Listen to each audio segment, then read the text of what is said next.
y'all, Christi here with Little Salty Homesteader. Welcome back to my YouTube channel. I am here today with another weekly update. It is a beautiful morning in my North Texas vegetable garden. So let's go take a walk and see what's going on. All right, we're going to start right over here in what is very quickly turning into the brassica portion of the fall garden. We're going to take a look at this bed first because there's been quite a bit of growth happening in the last week or so.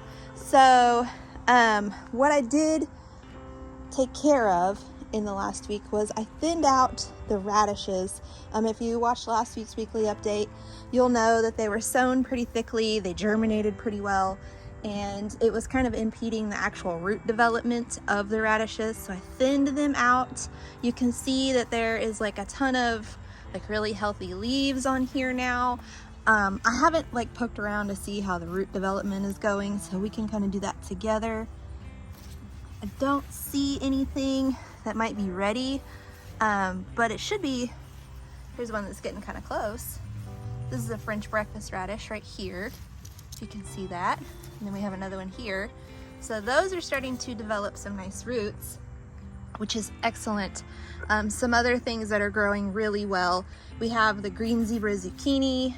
We have the partial eclipse, which is like a patty pan scallop squash. And then we have another green zebra zucchini down there.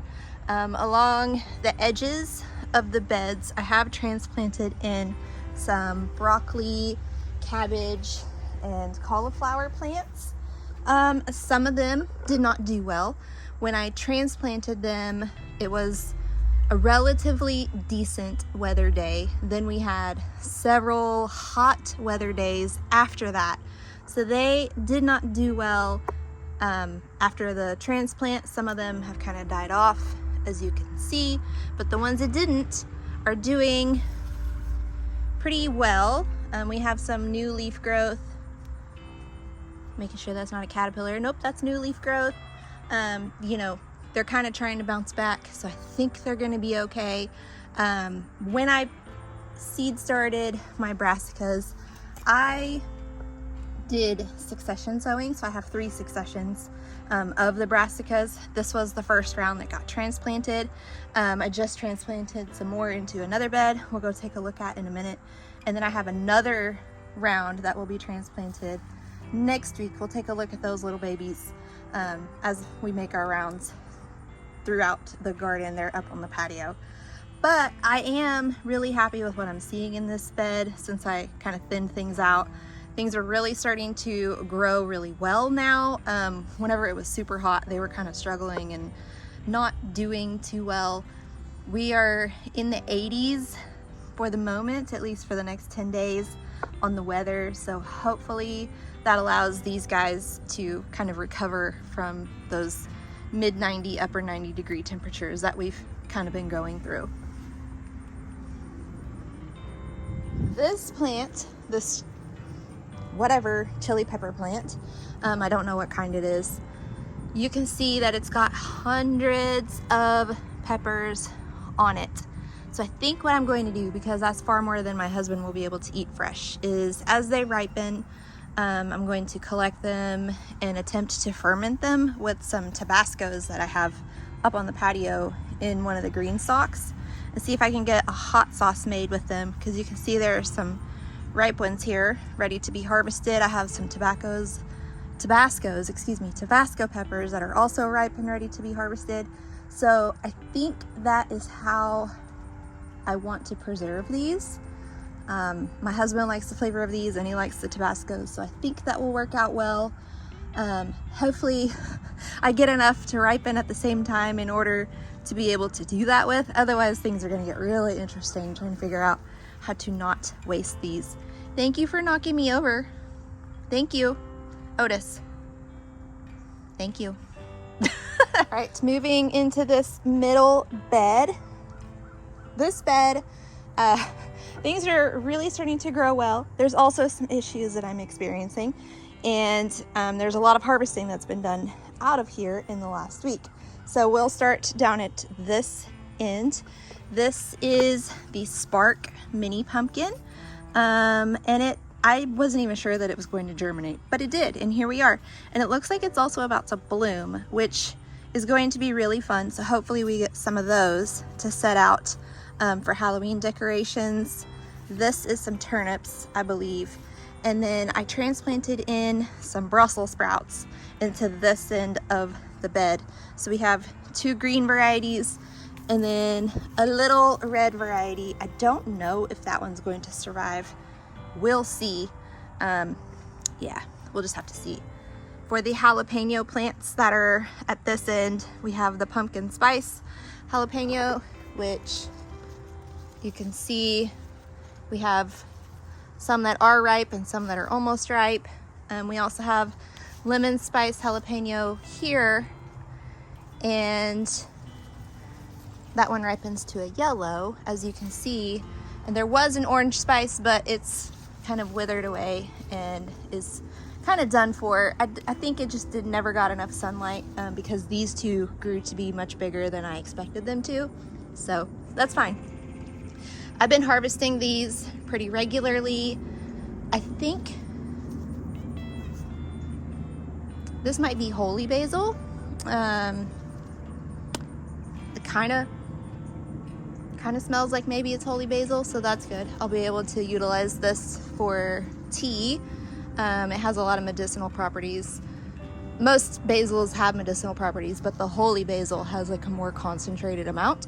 So I will utilize that for tea in cooler weather. It's a little warm right now for the type of tea I like to make with the basil. All right, taking a look down here. So badger flame beets, they all germinated and then they all went away. I'm going to sow some more over here. I have some more planted in another spot as well, but I want to plant some more here to see if I can get some out of this bed. We also have Boldor beets, which are going okay. There was a bull's blood beet, but something chowed it down, I guess. This might have been it. And then we have Kyoja beets that are also growing okay. In terms of these brassicas along this edge, we have some broccolis here. So we have Aspa brock, which is an excellent variety for like stir frying. And then we have green magic, and then we have some Chinese broccoli, and then it kind of transitions to cauliflower and cabbages down at that end. Carrots. Let's have a little discussion about carrots. All right, so I had really good germination on the carrots this year. It doesn't look like it because something keeps nibbling them down, but I did. This row had incredibly good germination. I came through and I thinned it out so that I would have good sized carrots and not just greens. And the ones that were left, something ate. I don't know what. And then this one, you can tell that I haven't thinned it out yet. I'm gonna wait another week or two before I thin it out to let these get some relatively okay green growth on them, and then I'll come thin them out, and hopefully whatever ate these will leave these alone. This was Lila Lusang, which is like a purple carrot. This is New Carota, which is an orange one. We have Purple Dragon here. You can see where something like nibbles on it, where it just, yeah, I don't know. So we have a couple here that have like true leaves. Then we have some where the leaves have been nibbled off. And then after that, almost every carrot that germinated has been wiped out. So there is a couple left there. Those are deep purple. And that's all that's left out of everything that germinated. So I have another set that was sown in another bed, but I think I'm gonna come through and just sprinkle some more seeds over here. Since I had good germination in this bed, maybe I'll have good germination again, and I'll just hope for the best. Luckily, whenever you buy a packet of carrot seeds, you get like 7 million in the packet, so I have plenty that I can try to do another round of carrots with. All right, so Chinese broccoli here, like we talked about. What is eating this is a cabbage looper caterpillar. Whenever I see them, I pick them off. but whenever we get to the patio, you'll see some real damage that they have done. Before we get to that end of the bed, this jalapeno, or these jalapeno plants are going through an incredibly productive period. This one is the Pantera variety. I harvested several last weekend. I need to come through and harvest again. I'm going to be pickling a bunch of jalapenos as soon as I have enough for multiple pints worth. This one is Pantera, and you can see there's several there that are ready to be harvested. And then we have brown jalapeno there. It does have several jalapenos on it, but I'm waiting for them to get ripe because this is like a much bigger jalapeno than the Pantera and the Jedi. This is Jedi. Did I say this is Pantera? This one's Jedi. That one is Pantera. These two are early jalapenos. They haven't been getting as big before they turn red, although something nibbled on that one. But they've been turning red relatively small, so I don't think I'll be able to utilize them for pickles, but I've been using them for like fresh eating stuff. And then at this end of the bed, you can see I kind of cleaned it out a little bit. There were several basil plants kind of taking up a lot of room down here, and I needed to get some brassicas in. So we have twister cauliflower here, here, and here, and then we have the purple cauliflower there, and then we have the Chinese cabbage there. Is that all? I think that's all. So we have the three purple, the three twister cauliflowers, and then we have the Hilton Chinese cabbage over there. Then we have some white egg turnips. Again, I need to come through and thin these out, but I'm kind of waiting to make sure something doesn't chomp them down. This is a mandarin pumpkin. It's blooming, as you can see. I don't know how big the plant is going to get because I couldn't find any growing information for it, but it does look like a vining type because you can see where it's kind of trying to spread through here. So hopefully it doesn't take over the entire yard, or hopefully it does. I don't know if I'll be annoyed yet. So we'll see. I knew that I didn't want to plant it at that end because I didn't want to interfere with trying to walk through over there. So that's why I planted it at this end of the bed, since I didn't know how it was going to grow. The thought was that if it went out into the yard, then hopefully I could train it to kind of go that way, where we don't really do any gardening or anything really. It's just an empty space. So yeah, we'll see. Really exciting that we have blooming pumpkins though. This bed is an experiment in chaos. Yes, that's what this bed is. An experiment in chaos. That is a good way to describe it. So it has a lot going on in it. It has cowpeas, it has eggplant, it has basils, as you can see. There's a cucumber down at the other end. The other day I transplanted in some collard greens. So we have Alabama blue and the variegated varieties both transplanted into here. The cowpeas are kind of offering them a little bit of shade to keep them from getting too stressed out with the heat. And then cowpeas blooming really well. This variety is Blue Goose. It has been ultra productive. I'm harvesting several pods a day at this point. You can see right here, there's one that's ready. And then moving on down to this end, because there's more than cucumber down here. Again, same Blue Goose cowpeas at this end of the bed. This is Chicago pickling cucumber, and then we have kale transplanted into here. So we have blue curled Scotch, we have rainbow lacinato, and then we have frisee rouge over here in the jungle of cowpeas. So I transplanted them in on Tuesday. We got a good amount of rain yesterday, and then I'll come water them later today, just to kind of make sure the soil stays moist. Same thing with the brassicas in that middle bed. I want to make sure that they adapt well to their new homes, because this is going to be our fall and winter food source here. Gonna walk around and show you guys the eggplant. So this is the Thanos variety. It is quickly becoming pretty productive. You can see we have a couple here. There's another one there. I mean, there's probably like 6 or 7 growing at this point, and I'm harvesting several a week. I have 4 in the drawer in the fridge that I need to figure out what to do with. My boss is Lebanese, and he sent me a recipe for some Lebanese eggplant that I'll probably give a try. But yeah, eggplants are definitely looking like a fall producer for me, because every year that I grow them, they're more productive in the fall than they are in the spring and summer. I still have not decided if I'm going to give them a home in my garden next year.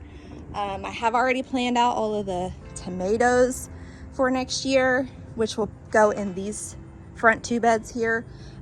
So if I decide to grow eggplant, they'll have to go in that back bed up against the house, which was where they were last year, and they did really well. But this area of the garden is definitely still big and leafy. I don't know how else to describe it. It's kind of wild, overgrown. My poor husband and son, whenever they come through and mow, because I'm sure this is going to kind of get in their way. I'll try to tame it before they come through with sharp objects so they don't destroy my plants. On over to this part of the bed, there's not really anything, or this part of the garden, excuse me, there's not really anything different. I haven't planted anything new over here. Nothing has been transplanted. Things that were already here are still just growing along. They're actually looking a lot better this week than they were last week, so that's kind of a relief. One thing that I do want to point out is all of the wacky rain weather with windstorms and stuff has definitely made this taller okra just lean completely on the fence. And I have like a cool kind of tunnel that the dog could run through if he wants. I don't even know. I don't know if he does, but it is really difficult to harvest at this point. I may end up cutting it down sooner than I usually do, simply because it's leaning so far, and I can't even get back there to walk through to harvest anymore. So that's something that I just need to figure out. We've definitely had a good okra year in terms of production. I pickled 4 quarts on Sunday. Sorry, not quarts, 4 pints on Sunday. It was really good. There's a bowl full that I need to still cook or dehydrate or something in there, and then I'll be harvesting some more later today, which you can see here up there. There's some white velvet okra, so I'm definitely not short on okra. It's just a matter of trying to figure out if I want to keep growing those giant plants, or if I just want to clear them out, start to make room for that last round of brassicas that needs to be transplanted in. Just definitely something to think about there. The cowpeas that are in this bed are pink eye purple hull. There have also been some beets planted in here. It's the same varieties that are in that other raised bed that we talked about. The carrots have been planted over here, but carrots take a little bit longer to germinate, so I'm not surprised that I don't see any sprouts yet. And it's been a little bit trickier keeping this soil moist than it was the soil over there, because I planted those right before we got 3 days worth of rain. So yeah, all of that being said, I don't know if these will germinate or not. I am trying to keep the soil moist, but they do get blasted by the sun for a good chunk of the day. So if I cut those down, maybe I'll plant some carrots over there, because they get a lot more shade because of the fence. So we'll see. That's definitely something to think about there. Moving on down here, we have some snap peas and or snow peas. We have the Oregon, what is that called? Oregon Sugar Pod 2. These are a smaller variety, which is why they're not planted along the trellis. Look at all those pink eye purple hull peas there. And then we have the Beauregard, planted along the trellis, down there, I think. So the Beauregard are purple and these are green. So we'll have like multicolor snow peas coming from over here. There's also some Thai green noodle beans growing up the trellis currently. They've been here all summer. They have been a really decent producer. We've had a ton of stir fry with them. I haven't harvested them in a while. This pot is like almost dried out. I'm just going to save seeds at this point. We haven't been having that kind of stir fry. I made orange chicken yesterday. So at this point, I'm just gonna like save seeds from these pods. Probably end up cutting this down to create room for that Beauregard snow pea and just kind of get things cleaned up and stuff. But you can see now that it's cooled down, it's really starting to produce a lot again. So I don't know, maybe I'll keep them for stir fry. I'll ask my husband and see maybe what he wants. I sound really indecisive, and that's because I am. When it comes to plants in the garden, I want to grow them all, like all the time. So sometimes I have to ask him to kind of help narrow down that executive decision making. On this side, we have the Chinese red noodle bean. So we have this red variety, then we have this green variety. I've been using them both for stir fry. The green was more productive than the red. I don't know if that was due to soil issues that I had trouble with in this bed, or this variety just isn't as prolific or what have you.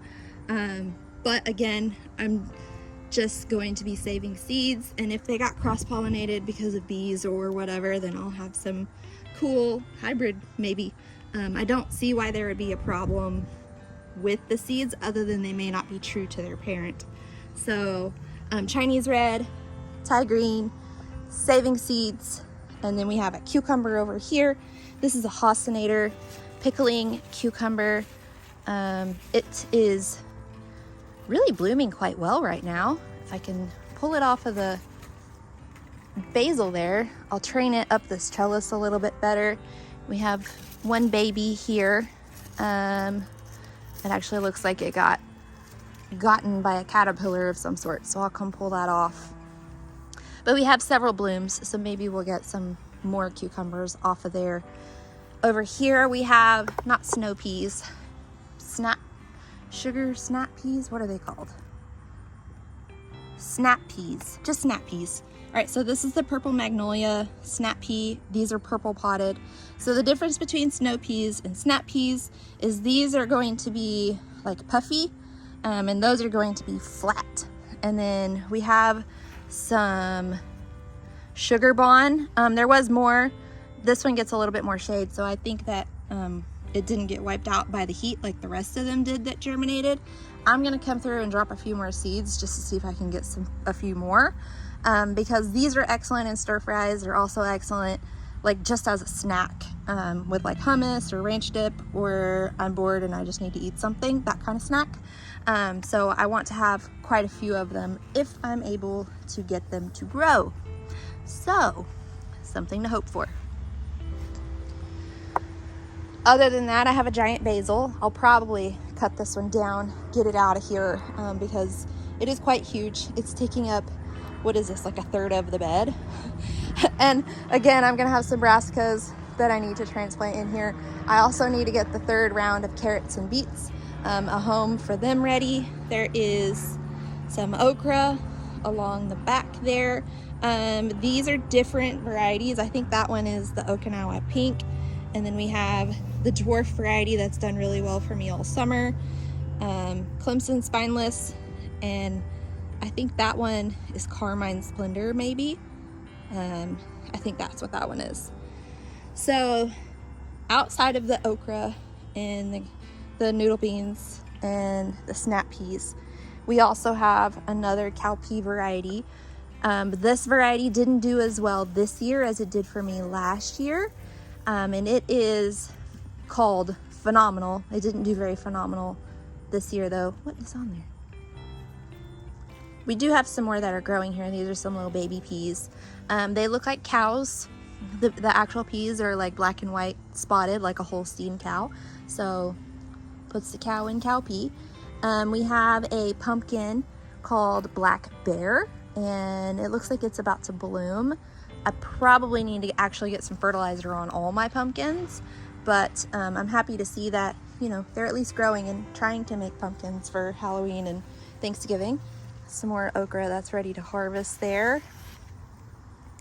Down here are some radishes, and I planted the same radishes here that I planted in that back bed over there. So we have cherry bell, Easter egg, crimson giant, Japanese wasabi, purple plum. We have a daikon radish, masato rose, several different types. Some germinated and got chomped on. Some germinated and are growing relatively decent. I'll come through and thin them out. And then some are just late to germinate, like this guy right here. So gardening is always interesting because you can have excellent germination like you did back there, or like I did back there. You could have spotty germination, or you can have insect issues like I've been dealing with, or, you know, any number of other problems. The heat could pose a problem. All different types of issues that you get to overcome whenever you're gardening. This marigold is starting to die off, so I will just cut off these parts and just get rid of that. We still have a white borage over here. Let's see if I can show you guys the flowers on these. And it has survived all summer, so that's pretty cool. All my other borage has already died off. It doesn't do too well in the heat here most of the time, so I'm really surprised that one is still sticking around. No changes over here. I know I told you guys last week that I was going to get these spaces amended and ready for garlic. I had to utilize the compost for the brassicas that got transplanted, so I need to go pick up more compost, but I have the cow manure also ready, and I have the bone meal fertilizer inside also ready. And I got the notification in my email the other day that the garlic is being shipped, so that should be here in the next few days. I will just throw it in my refrigerator until I'm ready to plant it, and then, you know, I'll do a big video on that, how I'm going to get these spaces ready, plant the garlic, grow the garlic, all of that stuff. So be on the lookout for that. That will come out. I usually plant my garlic mid to late October, so we'll just have to see how things work out as far as time and schedules and things. It will probably be closer to Halloween though, judging by my kids' games and practice schedules and stuff. Over here, another experiment in chaos and a handsome dog. Hey buddy, Otis. Hi. Hi. All right, sorry, back to the garden. So we have more spider lilies that are blooming. This one was one that I wasn't sure was going to like sprout. They always surprise me in general, but this one was kind of late to the game, so I thought maybe I lost it. As it turns out, I didn't. It was just a slacker. We have a lot of other chaos happening in here. So we have several bush beans planted throughout the bed. The idea behind that was to be a nitrogen fixer, although it does look like I might get some bonus food out of the deal, so that's always a plus. There's also holy basil. This is Tulsi holy basil. I planted it in here just to give some variety and texture and kind of fill in some bare soil spots. There's also some dragon's breath celosia over here. That's this guy right here. So we'll get to the other end where the other one is much deeper red because it gets more sun, but it's still doing pretty well and it's really pretty. Rudbeckia is dying off all the way down the bed. There's several plants that we'll see as we walk down, but it's been blooming pretty much all summer, so I'm okay with it kind of fizzling out and making its departure here. But moving down the bed, we have calendula. I don't know if it was a volunteer or just like survived the summer or what. We have some strawberry fields gomphrena here. More bush beans. We have snapdragons here. That is an echinacea. It will probably bloom next year because it just got planted in here. And usually echinacea is a second year bloomer. I planted it in here this year. So hopefully next year we'll have some echinacea blooming there, which is a perennial. So it will bloom year after year as long as I don't accidentally unalive it. More rudbeckia kind of dying off here. As you can see, this is echinacea that I planted here last year. So it is blooming. This wild and crazy plant is mealy sage, aka Henry Dulberg salvia. It is a Texas native. The bumblebees love it. It gets a lot of pollinator action. Hummingbirds also come through and are pretty active on this. I have it planted in 5 spots in this flower bed and I didn't expect it to be as wild as it is. But it's just gonna be here and be wild because I like feeding the pollinators and especially the hummingbirds. It's fun to see them come through. So yeah, wild and crazy flower bed for me, y'all. This is, I think, Sunday wine cherry. Sunday, it's a different celosia. Sunday wine pink, something like that. I can't remember the exact name of it. More bush beans growing all the way down the bed. I just put them wherever I had space. I don't remember what varieties they are. I know that 2 of them are purple potted, and then one of them is just like a regular green bean. So we'll see what comes out of here in terms of food. But there we go, we have a baby bean right there. So that's fun. That lets me know that I need to come out here and start checking for beans every day. Some feverfew. This is a volunteer from last year's plant. It's very cute. It has medicinal properties, but I can't remember what they are at the moment. I have it written down inside, but it's here because it's cute and it volunteered.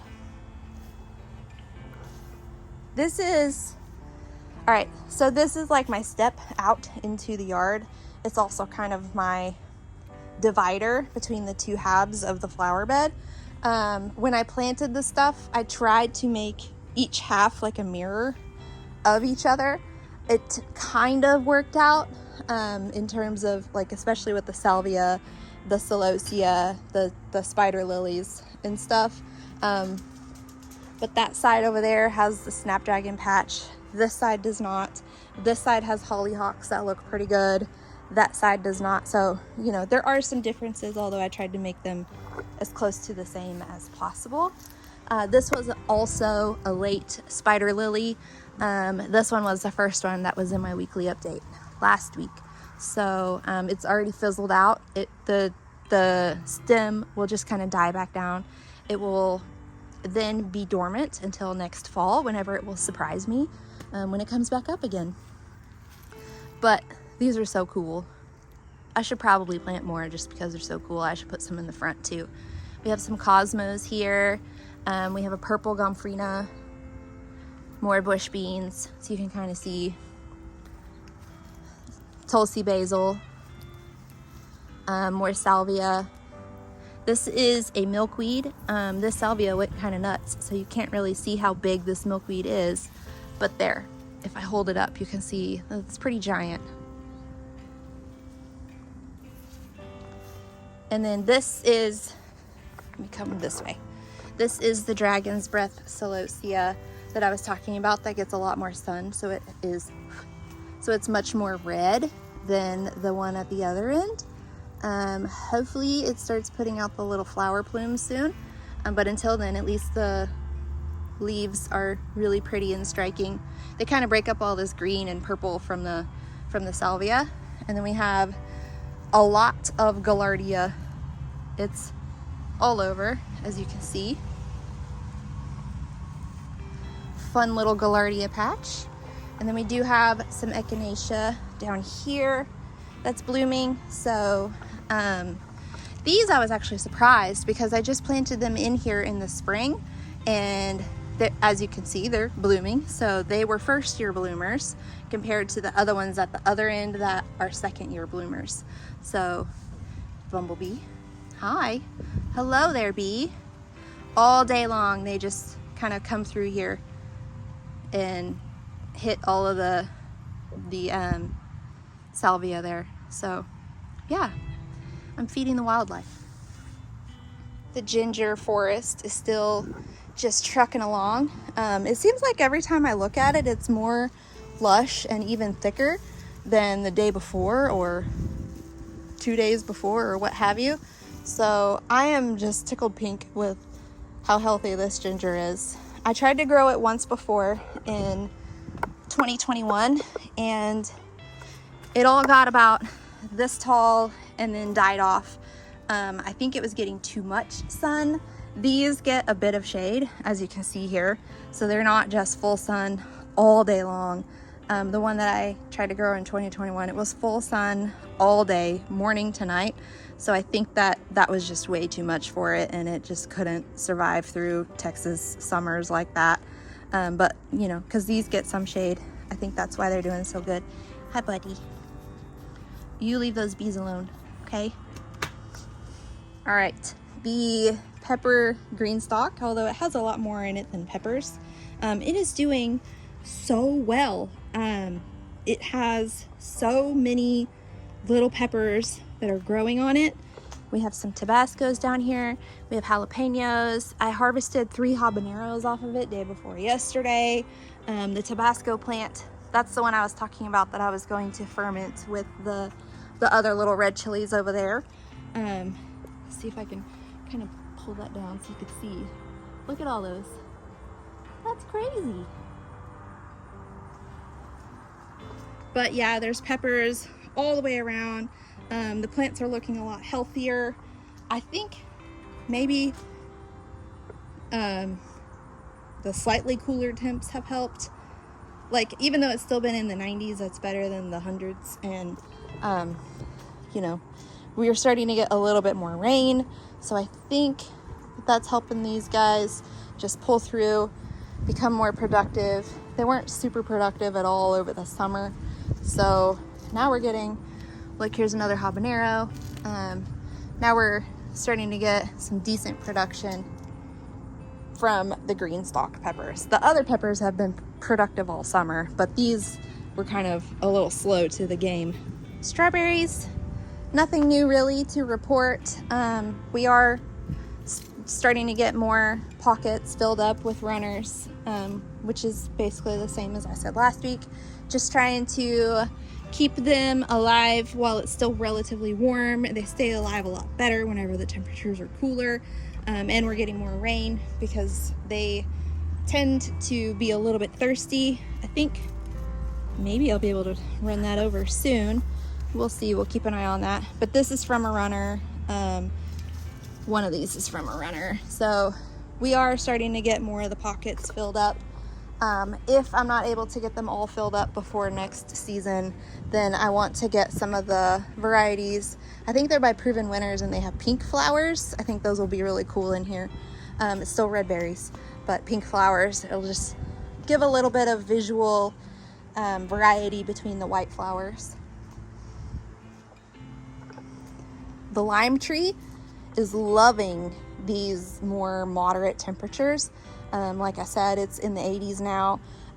2 days ago it was like 95 and all the leaves were like curling up.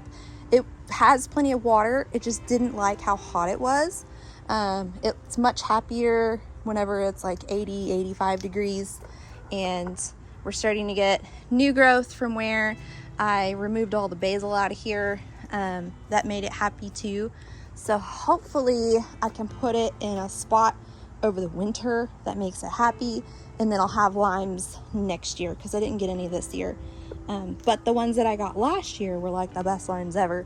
So I'm hopeful that I can just kind of baby this through the winter and keep it happy, and then have homegrown margaritas next year. The herb green stalk. This one, unfortunately, was one that got neglected during a 2 or 3 week period where I was just incredibly overwhelmed. There was a lot going on with work. The kids are really busy. They both play sports. They're both in scouts. Logan is also in middle school varsity band. So there's a lot of things happening, a lot of things going on. I think we have 2 days in the week where we're not racing off somewhere after they get out of school. So, you know, some things just fall through the cracks whenever you have that much going on. And unfortunately, it was this green stalk. You can see where the mint suffered terribly from that. I'm hopeful that it will pull through though, because mint is pretty resilient. If not, I know where to get more. The thyme obviously pulled through. I need to come through and give it a big haircut, which I do every year. I just cut underneath and let the top continue to grow, and then it always bounces back. It's pretty resilient as well, but I need to kind of clean it up a little bit. It's getting a little unruly and out of control. The hyssop over here pulled through my neglect. You can see it's blooming. Tarragon pulled through my neglect. The rue pulled through my neglect. The thing that seemed to suffer the most besides the mint was the marshmallow. All of the big stems, you can see they just fizzled out and died off. We have all of this over here though that pulled through just fine. So maybe I won't have to replant it next year. We'll see. So with marshmallow, the root of that is what provides medicinal benefits. So I'm hopeful that I'll be able to harvest the root and be able to utilize it. I need to do some more research on the when and the how and the, you know, what to do part of that. But at least I didn't completely butcher the whole plant with my neglect. All right, over here in the seedling station, at the very top, we have bok choy and lettuce. I'm going to replant lettuce seeds in all of these cells where lettuce didn't germinate. I will also replant some Shanghai baby bok choy. It was really, really hot Tuesday. It was 95 or something, and all of these little bok choys just really suffered. I'm not sure these are gonna pull through, so I'll just throw some more seeds in these 2 pockets. The rest of the bok choy look fine. The lettuce has just been really slow to germinate, so I'm gonna get some more seeds in here. Maybe now that it's cooler, it will do better. Right here we have some cool season flowers, some cool season annual flowers. The back row is different types of alyssum. Those will get planted throughout the vegetable garden beds. The calendula will go throughout the vegetable garden and the flower beds in front and back. You can see I have plenty here that I can space out between all of the spaces. And snapdragons, it looks like I have 2 of the bronze dragon variety. So when I planted these, literally later that night, a torrential downpour came through and it was raining so hard that some of it was like kind of sideways. And I think that it just pushed the seeds too far down for them to germinate. So at this point, I'm just going to try to baby these 2 along, get them put into the flower bed, and then I'll try again in the spring whenever my seed starting setup is set up in the house instead of out here on the patio. Now, the most problematic part of the seed starting station is this 3rd round of brassicas here. So you can see the cabbage loopers really just wiped out a lot of these plants. What I can do is come spray some BT on all of this and any other eggs that hatch or anything. Once the little caterpillars ingest that BT, then that will be the end of them. And hopefully these kind of bounce back. The problem with that is as soon as it rains, I need to come spray again. So I need to make sure that I'm diligent with that until I can get these guys transplanted into their homes. I think it's supposed to happen next week, but I may postpone it another week just to make sure we get some healthy growth on here before they go into the garden spaces. This variety of kale I planted just as an ornamental. This is feathered frills kale, and my idea for it is to put it in the flower garden spaces to just give some winter texture and variety and life in an otherwise kind of not living well space. All right, one last seedling update. They're inside, so I'll kind of show you guys what those look like after I move them outdoors. That's my violas and pansies. So the first round that I started, I posted a video a few weeks ago. Those require complete darkness in order to germinate. The first round that I started, they all germinated beautifully. I didn't catch them in time whenever they germinated because I just taped up the seed starting trays and just left them alone for like 10 days. Okay, so they all germinated, but they got incredibly leggy because once they germinated, they were looking for light, which of course wasn't there because they were in complete darkness. So as soon as I popped that lid and saw, oh my goodness, they all germinated, I moved them outside right away, which fried them, all of them, completely dead. So I started another set of them on the 15th, I think, and covered them up and just left them covered for 6 days. Uncovered them, saw several had germinated. So they're just hanging out in my office, kind of acclimating to life a little bit, getting some leaves and things. And then as the temperatures continue to become more comfortable, then I will move them out. So hopefully they don't get fried. I will continue to keep you updated on those because that was an experiment that I was trying. This year my seed starting hasn't gone as well as last year, even though I did it the exact same way. So I may have to move back to indoor seed starting next year, especially for like the brassicas and the lettuces and things. That way I have a little bit more control over temperatures and stuff like that.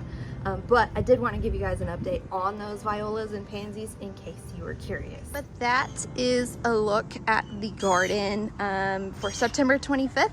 That is the last September update for this year, 2025, here in North Texas. Next week, we'll start the first updates for October. There will probably be some more changes by then as we continue to get the fall vegetables transplanted and direct sown into the raised beds. And then of course get those flowers sort of transitioning into their spaces as well.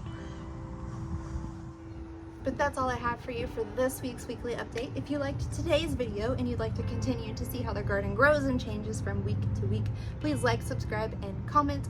Otherwise, until next time, go find a way to get those garden manicures. Bye!